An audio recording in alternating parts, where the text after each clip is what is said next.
반갑습니다. 여러분들 안녕하세요. 오늘도 제 방송 찾아주셔서 감사드리고, 오늘 새롭게 승일패가 몰브에 도입이 됐는데 그런 것들 바탕으로 한번 분석해 보도록 하고, 오늘도 아프리카 생방송 찾아주신 형님들은 추천이나 즐겨찾기, 이따가 유튜브로 오시게 된 분들도 구독이나 좋아요 한 번씩 눌러주시면 감사할 것 같고요. 자, 애틀랜타 대 신시내티 경기, 솔직히 뭐 찰리 모튼이랑 닉 마르티네즈 선발상으로는 물론 모튼이 요즘에 폼이 나쁘진 않아요. 최근에 5경기 동안 3.25 정도의 삼진 유독 많이 잡고 있고, 피홈런 리스크도 다소간에 줄은 상태다. 이런 것들 때문에 모튼의 상태가 나쁘진 않은데요, 늘 모튼은 마음 한구석에서는 얘가 털리의 걱정도 해야 되는 선수긴 합니다. 그런 생각들은 들고, 닉 마르티네즈 역시 요즘에 기복은 좀 있어. 그래도 불펜으로 나오다가 선발로 끌어쓴 이후에는 3.7 정도로 나름대로 봐줄만 하기는 해요. 직전 경기도 실점은 4점이었지만 자책점은 1점이었다. 뭐 이런 생각들도 나는데, 솔직히 이거는 빠따적으로 지금 애틀랜타의 마음을 놓을 수가 없는 시점이잖아요. 어제도 이제 크리스 세일 등판에 겨우겨우 승리는 하긴 했지만은 한 점 차 게임이었었고, 세일의 이런 승리를 그냥 보장하지는 못한 경기였었다. 빠따가 되게 아쉬운데, 양팀 다 지금 빠따가 안 좋은 거는 매한 가지입니다. 신시내티도 한창 좀 좋았었다가 최근에 4경기 동안 다시 6안타, 3안타, 6안타, 7안타, 원정에서는 홈런 상당히 떨어지는 편이기도 하고, 애틀랜타 역시 최근 10경기 동안 2할 1푼 6리, 이 와중에 팀 방어를 2.16, 이렇게 견고한 게임들을 많이 하고 있는데, 좀 주목하는 점은 이겁니다. 오늘 도입된 승 1패 중에서 한 점 차 게임을 가볼 만한 게임이지 않나. 이건 좀 생각이 많이 좀 다를 수가 있어요. 보면 저희가 여기 오른쪽 아래에다가 그 최근 10경기 동안 8.5는 이 경기가 8.5 기준점인데, 8.5 기준 언더오버가 몇 번이었냐, 한 점 차 경기가 몇 번이었냐, 이렇게 있는데, 보니까 신시내티는 4번, 애틀랜타는 3번 정도로 상당히 이렇게 좀 타이트한 게임들을 많이 했었다. 그리고 제가 이렇게 좀 분석 때 참고하는 것들 중에 하나가 이런 게 있거든요. 노란색으로 있는 게 올 시즌 한 점 차로 게임 결과가 어땠느냐, 이런 건데, 한 점 차 게임이 몇 번이었냐, 이런 것들도 좀 하나하나 세보면 파악할 수가 있어요. 가장 많은 팀이 제가 알기로는 디트로이트인데, 디트로이트는 올 시즌에 144경기 중에 한 점 차 게임이 50번이었습니다. 대충 계산을 해봐도 거의 한 30% 이상은 한 점 차 게임이네, 뭐 이런 계산이 서죠. 이런 것들을 조금 따지고 보면 오늘 경기 때 한 점 차 게임 가능성이 얼마나 있냐, 이런 것들도 좀 어느 정도 계산을 할 만은 한데, 그냥 지금 양팀 다 선발도 조금 애매한 편이기도 하고, 저는 애틀랜타가 뭐 세일이라든지 슈벨렌바흐 그리고 로페즈 이런 애들 나올 때가 아니면은 그렇게 마운드적으로 좀 크게 강점이 있는지는 잘 모르겠습니다. 신시내티 역시 얘네들 불펜의 끈적함 이런 것들도 있는 편이고 해가지고, 양팀 다 빠져도 되게 별로인 시점이기 때문에 어느 한쪽이 크게 우세를 점하지는 못한다. 그러면은 그냥 한 점차 경기, 이런 고배당 가볼 만한 게임인 것 같아요, 개인적으로는. 다음 필라델피아 대 템파베이 경기, 산체스 단도가 붙는데, 이게 템파베이가 아마 제프리 스프링스인데 경기가 좀 선발들 로테이션이 조금 밀린 것 같아요. 오늘 아마 그 슐서라는 선수가 오프너로 나오고, 콜 슐서도 얘도 뭐 나이도 조금 있고 긍정적으로 바라볼 만한 선수는 아니긴 한데, 어쨌든 아마 짧은 이닝 가져갈 것 같고요. 그 이후에 롱맨인 알렉산더가 나올 거다. 알렉산더가 얘가 올 시즌 되게 별로였었다가 이제 간만에 콜업이 되고 한 달 정도 쉬고 나서 콜업이 돼가지고 11.1이닝 동안 1.16 정도로 잘했거든요. 근데 최근 4경기는 좀 이닝이 더해지면서 좀 더 긴 이닝을 맡으면서 방어율도 올라가고 피홈런도 많아지고 있다. 우리가 기억하던 그런 안 좋은 시절의 알렉산더의 모습이 좀 비춰지고 있다는 건데, 반대로 산체스 얘도 한 7경기 동안 안 좋았습니다. 이 기간 동안에는 구속도 많이 떨어져 있었기도 하고요. 얘가 이제 작년에도 꽤나 좋은 성적을 거뒀는데, 작년에는 싱커 구속이 한 92마일대 초반이었거든요. 근데 올 시즌에는 2.3마일이나 증가를 해가지고 평균적으로 94.4마일의 포심 구속을 보여주고 있다. 그 싱커 구속을 보여주고 있다. 1년 만에 구속이 2마일가량 올랐어요. 근데 한동안은 구속이 조금 떨어져 있다가 최근 4경기 동안 2.60으로 다시금 좀 호전된 양상을 보여주고 있는데, 이게 전부 다 구속 회복이 바탕이 돼 있습니다. 요즘 들어서는 다시 95마일까지 나오고 있고, 그리고 직전 경기 살피면요, 이 산체스의 구속이 지난 토론토전에서는 거의 95.9마일이니까 96마일이죠. 안 그래도 올 시즌에 구속이 많이 늘었는데, 바로 직전 경기에서는 평소보다도 구속이 1.5마일이 더 나왔다. 작년이랑 비교를 해보면 거의 한 4마일가량 증가를 한 거거든요. 제가 레이건스 얘기도 몇 번 했지만은 이렇게 폭발적인 구속 상승이 있는 좌완, 이거는 진짜 엄청난 저는 플러스 요인이라고 생각을 해요. 저는 뭐 여러 가지 분위기상으로 필라델피아를 좋게 보는 게 맞을 것 같습니다.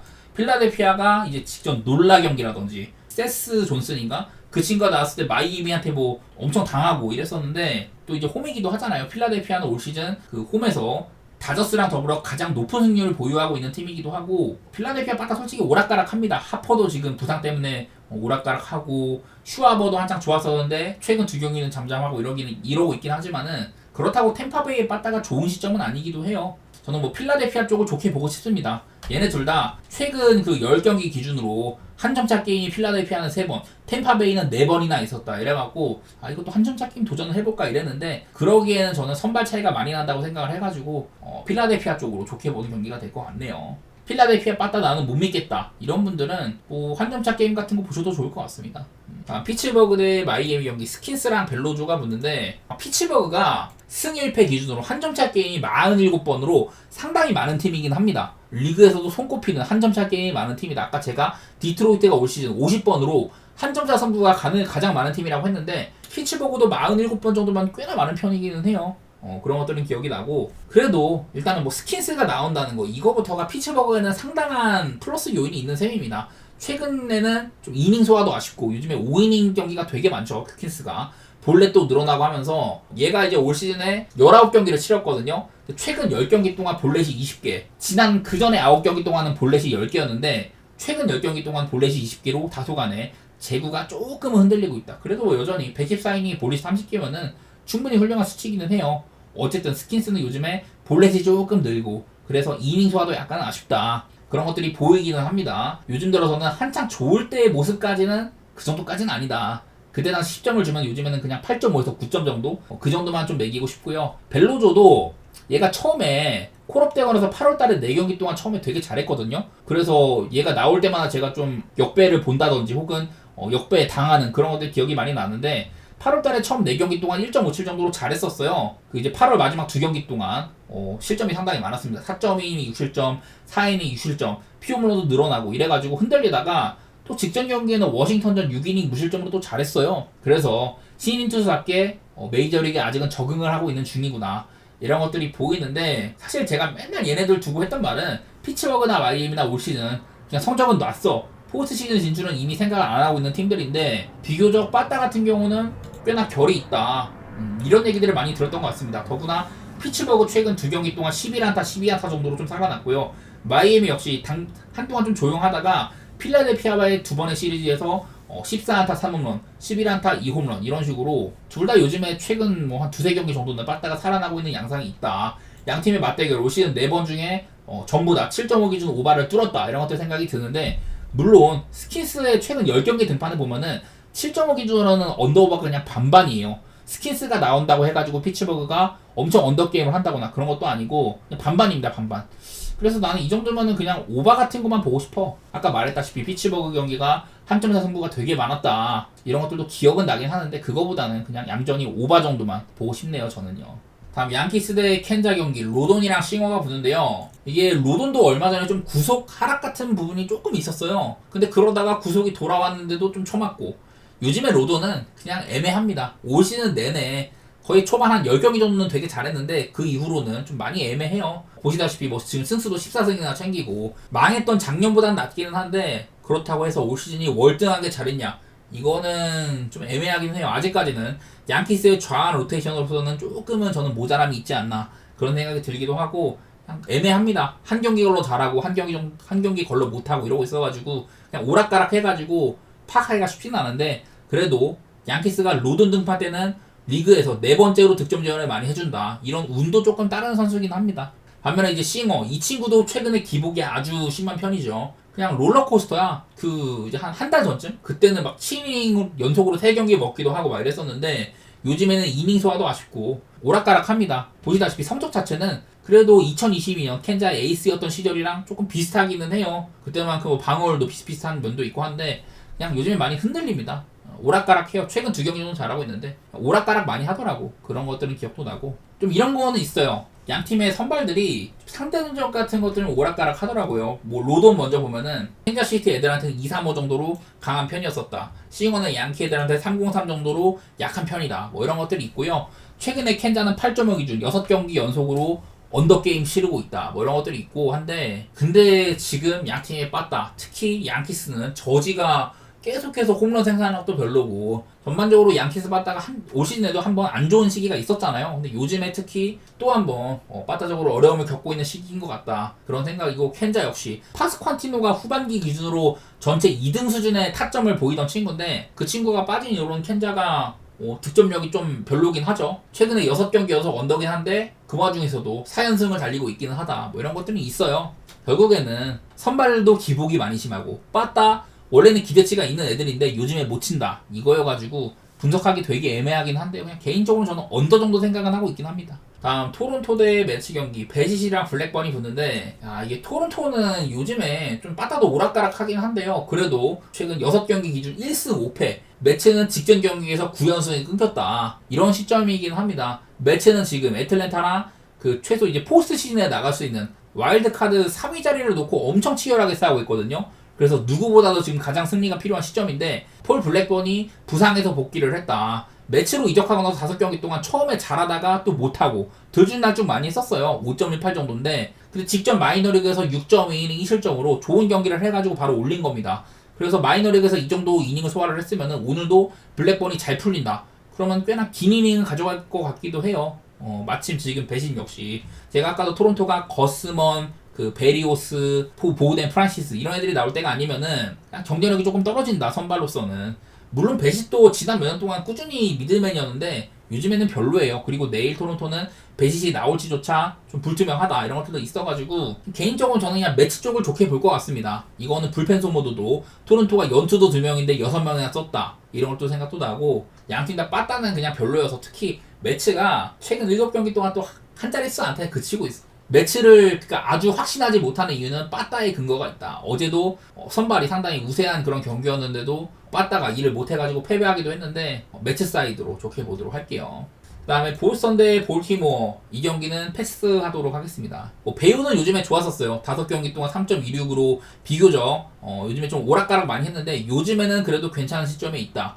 반대로 케이드 포비치 계속해서 안 좋았거든요. 3게임 동안 14.2이닝 동안 계속해서 5실점, 5실점, 2실점 막 계속해서 안 좋은 모습만 보이다가 직전 경기 때는 7.1이닝에 삼진 10개 커리어하이 게임을 했거든요. 그래서 한마디로 그래도 볼티모어에서는 나름대로 유망주 순위가 높았는데 보잘것없이 보이다가 직전 경기에는 그냥 커리어하이 게임을 하다 보니까 좀 불확실성이 너무 큽니다. 마침 그리고 양팀의 빠따 보스턴이나 볼티모어 모두 빠따가 아주 좀 심각하죠. 볼티모어 최근 5경기 동안 9안타, 7안타, 4안타, 6안타, 5안타 타율이 2할도 안 되고 얘네가 자랑하는 홈런도 3방밖에 안 터졌다. 보스턴 그냥 제가 계속해서 20경기 가까이 한 자릿수 안타에 그치고 있다 이러면서 보스턴의 빠따 지적을 되게 많이 했는데 지난번에 화삭전에 10안타를 쳤지만 바로 다음 경기 8안타에 그치기도 하고 양팀 다 현재로서는 빠따를 믿을 수가 없는 상태예요. 올 시즌 그리고 10번의 맞대결 동안 그 한점차 승부도 한 번도 없었다고 하기도 하고 시즌 내내 한점차 승부가 좀 적은 팀들입니다. 보스턴은 특히 또 홈에서 상대한테 마행당하는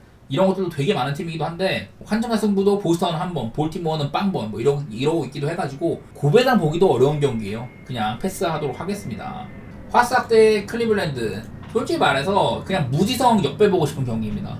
일단 클리블랜드가 칸티오가 나온다. 그냥 지금 클리블랜드도 알렉스 콥의 부상 때문에 선발 로테이션도 많이 밀리고 이 선발 로테이션이 더 꼬이는 걸 방지하기 위해서 원래는 바이비 등판 차례인데 그냥 바이비한테 하루 더 휴식을 주고 칸티오를 맡길 것 같아요. 그런 것 같더라고. 여전히 칸티오는 마이너리그에서도 2경기 동안 홈런 3방 맞고 이러면서 완성도가 낮아 보입니다. 올 시즌에 콜업 됐을 때도 되게 별로이기도 했었고 클리블랜드가 마침 좀 못 치는 시점이거든요. 근데 상대는 이제 나스트리니 얘도 올 시즌 초반에 조금 나오다가 마이너리그에서 나름대로 잘해가지고 올렸었는데 복귀전에서 되게 잘했거든요. 근데 바로 다음 경기 1.2이닝 동안 7실점 하는 그냥 개처맞는 경기를 선보였었다. 볼티모어한테 빠따를 쳐맞았던 걸로 기억을 하는데 무튼간에 내일 나스트리니와 칸티오 모두 다 수준 이하의 게임들이라고 생각이 되긴 하거든요.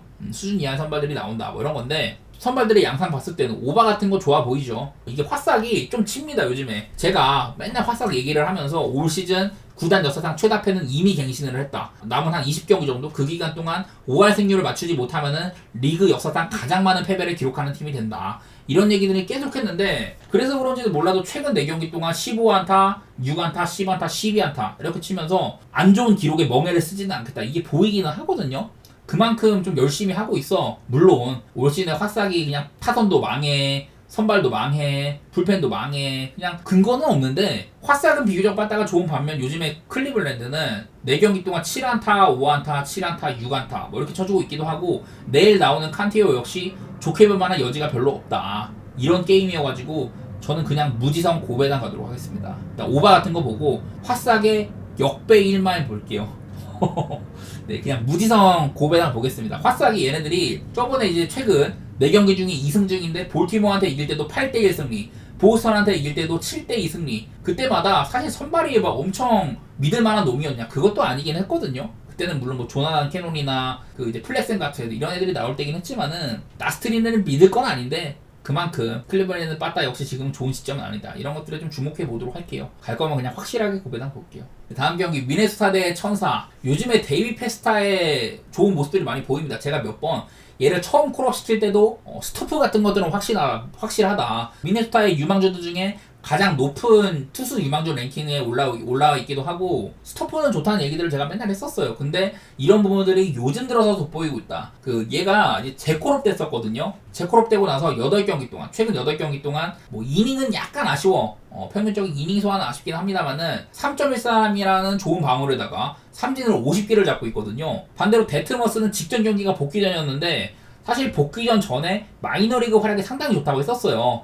우리가 기억하는 일단 3경기 동안 21이닝 먹었으면 이닝 소화도 좋은 거고 방어율 1.28, 삼진 29개. 우리가 기억하는 데트머스, 천사의 향후 에이스 같은 모습들 이런 것들을 내뿜고 있었거든요. 근데 바로 복귀전에서 다저스라는 어려운 상대한테 6이닝 동안 3실점, 삼진 10개 잡는 이런 모습을 보여주면서 데트머스 기대해봐도 되겠다. 이런 것들을 보여줬던 것 같아요. 마침 지금 둘 다 빠따가 되게 별로인 시점입니다. 내일도 미네소타 천사가 빠따는 평소보다도 아주 못치게 이렇게 나와있기도 하고 미네소타는 최근 딱 6경기 동안 1승 5패 4경기 연속으로 7안타, 4안타, 5안타, 5안타 3경기 연속으로 홈런이 없습니다. 그리고 천사도 한때는 홈런이 좀 돋보였었는데 요즘에는 홈런 기세도 조금 죽은 편이기도 하고 빠따 역시 좋은 시점이 아니에요. 4경기 동안 4안타, 7안타, 3안타, 5안타 이러고 있어가지고 일단 얘네들 둘 다 최근에 한점차 게임은 미네소타는 4번, 천사는 2번 뭐 이렇게 있다고는 하거든요. 그러니까 한점차 승부 가능성이라든지 천사의 2.5프레 이런 것들 전부 다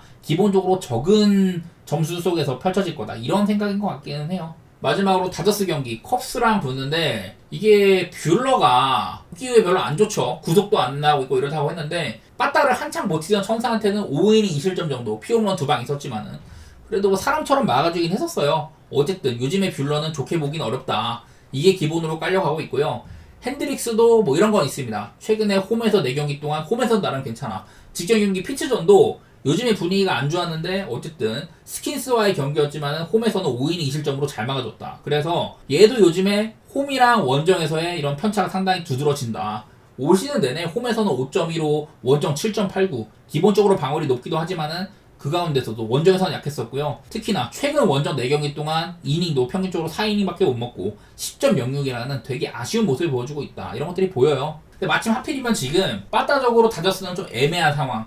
5경기 동안 뭐 6안타, 8안타, 9안타 타율도 별로 안 나오고 홈런도 6개 정도 그냥 그저 그렇고 마침 컵스 얘네들 되게 오락가락합니다. 6경기 동안 2승 4패인데 6안타, 5안타 17안타, 1안타, 4안타, 3안타 이러고 있거든요. 어제도 양키스 상대로 2대1로 승리를 할 때 3안타밖에 못 쳤다. 이런 애들이어가지고 그냥 컵스는 가끔 가다가 터지지 요즘에는 빠따가 좀 별로예요. 한창 얘네들이 뭐 연승 많이 하고 이럴 때는 빠따 때문에 좀 힘이 실렸었는데 요즘에는 컵스 빠따가 확 죽었다. 이런 것들도 보여가지고 그냥 기본적으로는 다저스 사이드로 보는 게 맞는 것 같기는 한데 글쎄 언더오버를 가자니 핸드릭스 때문에 언더 보기는 어렵고 둘 다 지금 빠따는 좀 신통치 않은 상황인데 핸드릭스 때문에 언더는 못 보겠고 그냥 저는 다저스 쪽으로만 그렇게 생각하도록 할게요. 이 경기는 딱히 그렇게 막 엄청 고배당까지는 노려보고 싶은 경기는 아닌 것 같아요.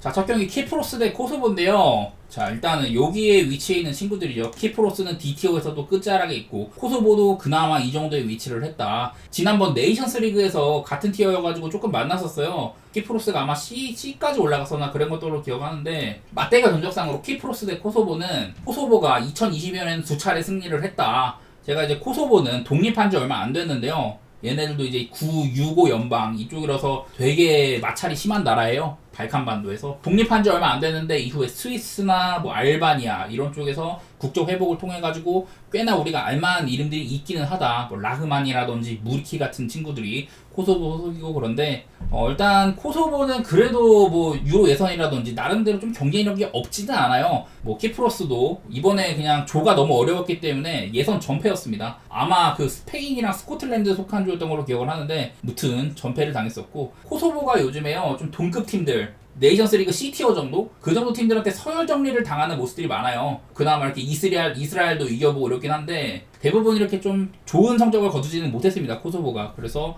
옛날에 처음 등장했을 때는 국적 회복을 통해서 조금 경쟁력이 없지는 않다 이런 수준이었는데 그냥 지금 C티어에서도 아래 단계에 머무르는 게 맞다 이렇게 보고는 있는데요. 저는 이건 개인적으로 배당 같은 것들이 코소보에 조금 웃어주는 편이라고 생각은 되더라고요. 그래서 홈이기도 뭐 원정이긴 한데 키프로스가 얼마 전에도 의외의 결과를 보이긴 했었습니다. 리투아니아 상대로 원정에서 잡는 등 이런 것들이 나오긴 했는데 글쎄 그래도 코소보 정도면은 리투아니아보다는 살짝이나마 위로 둘만도 하고 저는 뭐 이변이 없다면은 코소보가 뭐 적은 점수 차로든 승리할 가능성이 있다고 보는데 이번에 막 그 룩셈이라든지 지브롤터, 마케도니아 애매한 이런 친구들이 또 원정에서 좀 무승부도 많이 띄우고 이래가지고 저는 그냥 이 경기는 고배당 보는 게 제일 낫지 싶고요.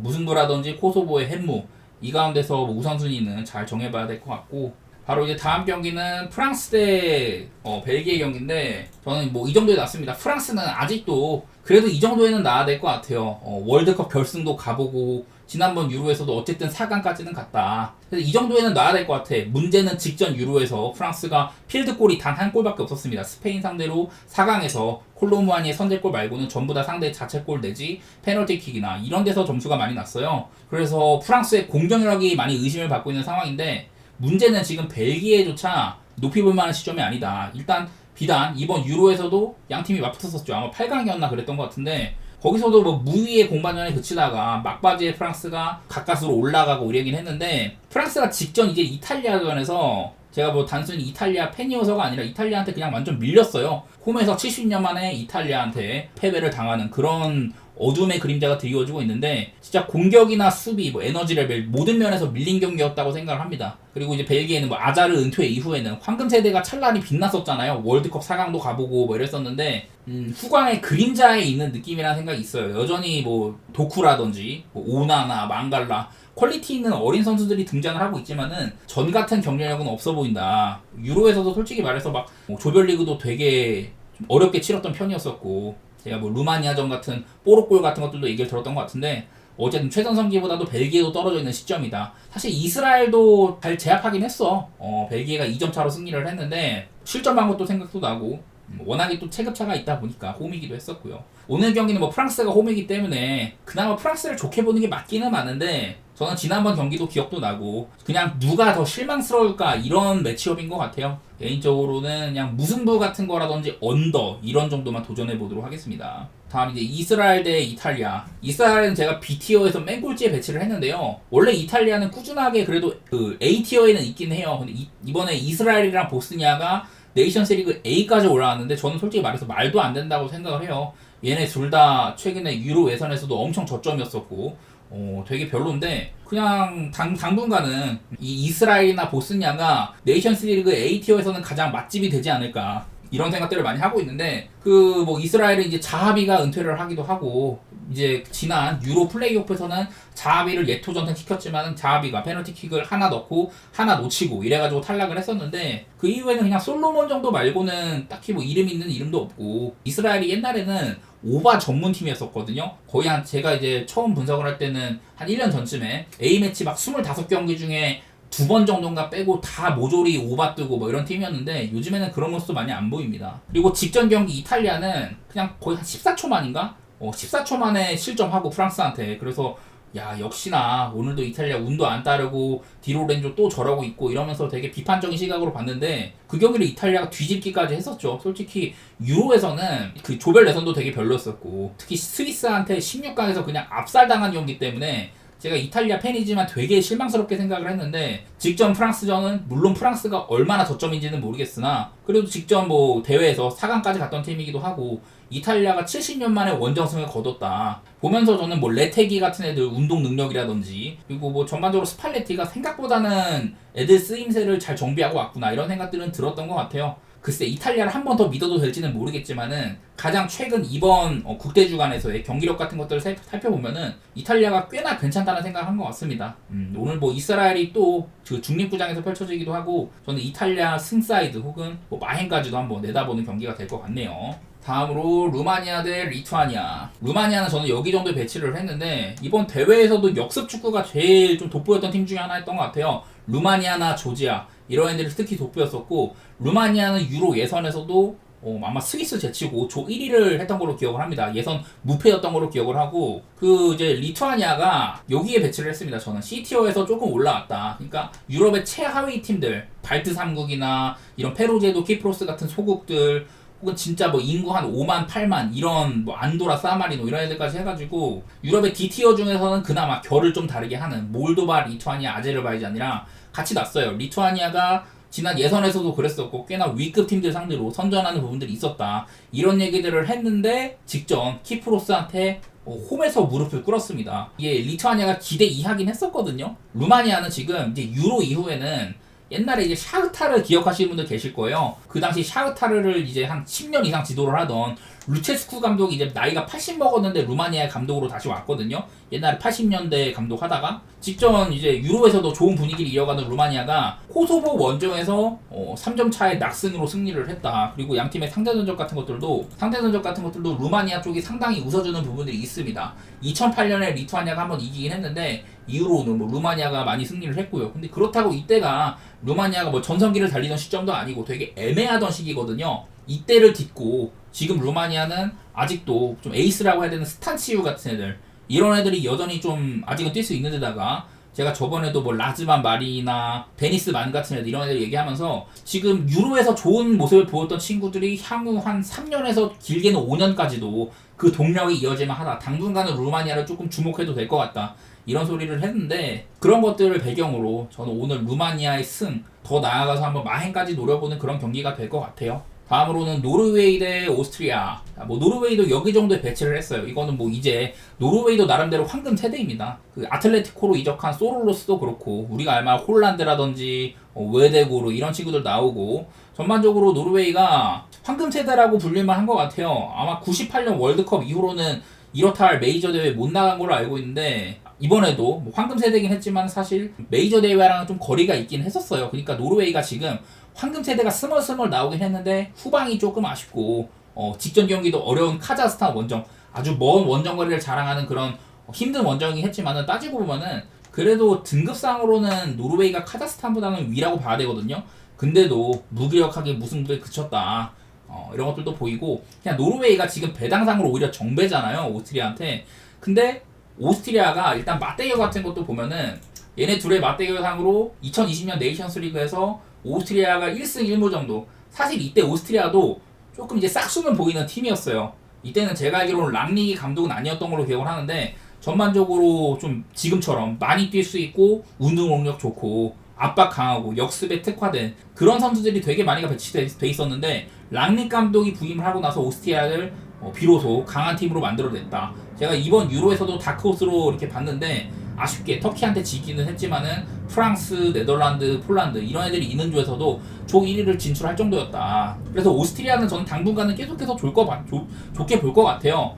이게 오스트리아가 유로 전에도 배당이 상당히 좋은 그런 편이었었거든요. 원정에서도 한 1.8, 1.9 이 정도로 배당 주고 벨기에 같은 팀 상대로 꽤나 잘 싸우고 뭐 이런 것들 때문에 오스트리아를 저는 꾸준히 지금 한 1년 정도는 계속 좋게 보고 있어요. 근데 이제 뭐 유로에서 떨어지고 직전 경기도 사실 승리를 못한 게 좀 아쉽습니다. 체력 문제가 보였던 것 같아요. 후반부에는 체력 문제로 경기력도 감소를 하고 이래가지고 슬로베니아한테 그냥 비기고 말았는데 오늘은 오히려 오스트리아가 프렌을 받았으면은 물론 노르웨이 공격력 같은 것들 이런 것들은 무섭긴 하지만은 저는 조직력이나 여러 가지 면에서 오스트리아가 프렌은 저는 아니라고 생각을 하거든요. 오스트리아의 최근 A매치 전적 같은 거 쭉 보면은 보시다시피 그전에도 뭐 종종 이기긴 했지만은 사실 경쟁력이 있는 수준은 아니었는데 여기서부터 이렇게 쭉 살피면은 최근에 A매치에서 오스트리아가 21경기 14승 4무 3패 졌던 팀들이 벨기에나 뭐 프랑스 전부 다 1점 차로 패한 겁니다. 터키한테 본선에서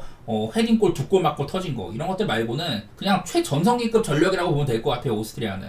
그런 면에서 저는 오스트리아가 역배는 좀 선을 넘었다고 보고 오스트리아의 프렌이라든지 최대 뭐 일반승까지 도전도 해보고 양 팀의 이제 오스트리아는 빠른 템포, 노르웨이도 공격력 몰빵이다 이런 것들 생각하면은 오바 같은 것도 볼만은 할 것 같습니다.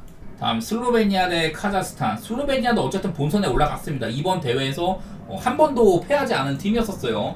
그 경기를 모두 다 무승부로 마감하는 포르투갈한테도 그 승부차기로 패하고 어쨌든 슬로베니아가 단단한 모습을 많이 보여줬던 것 같아. 그런 것들이 기억이 나고요.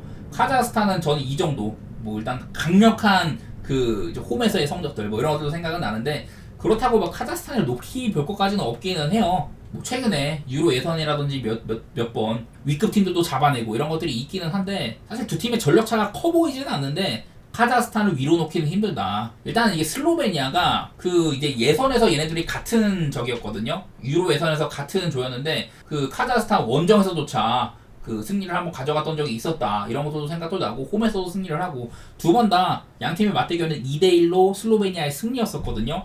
더구나 아까 잠깐 살펴봤던 것처럼 본선에서 덴마크, 세르비아, 잉글랜드 상대로 전부 다 무승부 기록하고 포르투갈한테도 0대0으로 비겼다. 까다로운 상대인 오스트리아한테도 바로 무승부 기록하고 A매치 6경기 연속 무승부 달리고 있거든요. 비교적 슬로베니아 사이드를 보는 게 맞는데 나는 문제는 이거는 배당 메리트가 너무 없는 것 같아. 본선에서 그러니까 좀 메이저 대회에서의 성적 같은 것들도 경질력은 슬로베니아가 있었고 상대들도 또 슬로베니아가 유리하고 그러긴 한데 글쎄 나는 배당이 너무 별로여가지고 슬로베니아를 그렇게 보고 싶지가 않네. 굳이 본다면은 뭐 슬로베니아의 햄무라든지 더 나아가서 뭐 답답한 경기력 끝에 무승부라든지 언더 이런 것들 보고 싶은데요. 근데 또 이렇게 이번 국대 주간에서 애매한 중하위권 매치에서 무난한 홈승 빈도가 꽤나 높다. 이런 것도 보면 그냥 욕심 줄이셔도 될 것 같아요. 이건 선택적으로 고배당 가실 분들은 가시고 아닌 분들은 적당히 슬로베니아 승 정도? 아니면 패스하거나 그 정도로 바라보셔도 좋을 것 같습니다.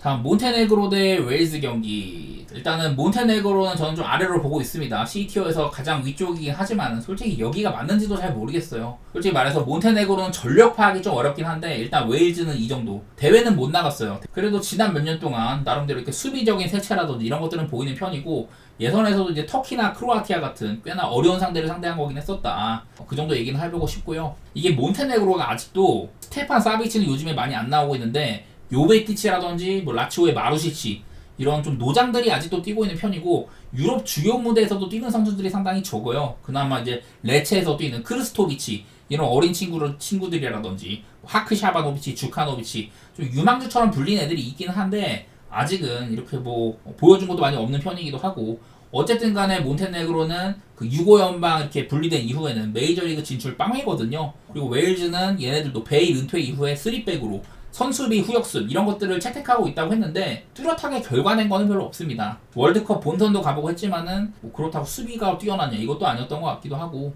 웨일즈가 이제 저번에 지브롤터랑 비기까지 했잖아요. 그런 것들을 살펴보면은 이게 웨일즈의 이런 수비적인 시스템들이 자리를 잡으려면 꽤나 걸릴 것 같다. 직전 터키와의 경기도 그냥 홈에서 무난한 무승부가 터지고 이랬었는데 저는 당분간은 웨일즈한테는 시간이 좀 필요해 보이고 오늘 경기가 또 원정이기 때문에 그냥 무승부라든지 언더가는 게 제일 편해 보이기는 해요. 별다른 생각을 많이 안 드는 매치인 것 같습니다. 좀 어려워 보입니다.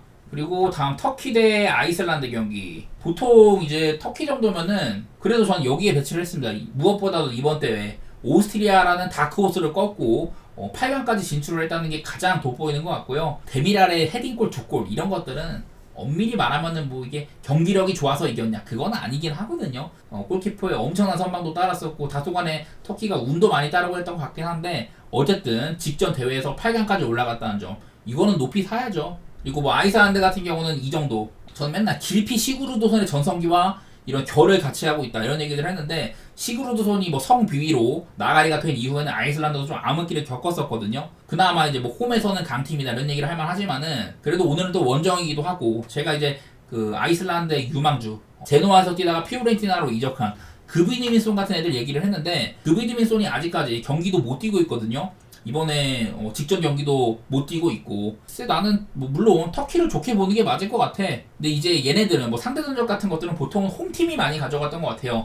최근에 터키가 그 유로 예선에서도 한번 비기고 2017년에 홈에서 패배까지 하고 이랬었는데 그전에는 양 팀의 맞대결은 홈팀이 많이 가져가는 경우가 있었다. 엄밀히 말하면은 직전 대회에서 터키가 좋은 모습을 보여주곤 했는데 사실 터키가 그 대회에서도 좀 세트피스에서 재미를 많이 봤잖아요. 근데 아이슬란드 같은 이런 높이가 있고 좀 전반적인 좀 리스크를 많이 가져가지 않는 이런 팀들한테는 터키가 좀 답답할 수도 있을 것 같기는 하거든요. 물론 세계 최고의 레지스타라고 저는 생각을 하는 차라놀루 같은 애들 이런 애들을 보유한 터키가 조금 더 좋은 경기를 할 거는 같아. 홈이기도 하고 그러긴 한데 배당도 그렇고 많이 애매한 경기인 것 같아요. 저는 이 경기는 그냥 패스해보고 싶습니다. 가져갈 만한 수준은 아닌 것 같네요. 이 경기는요.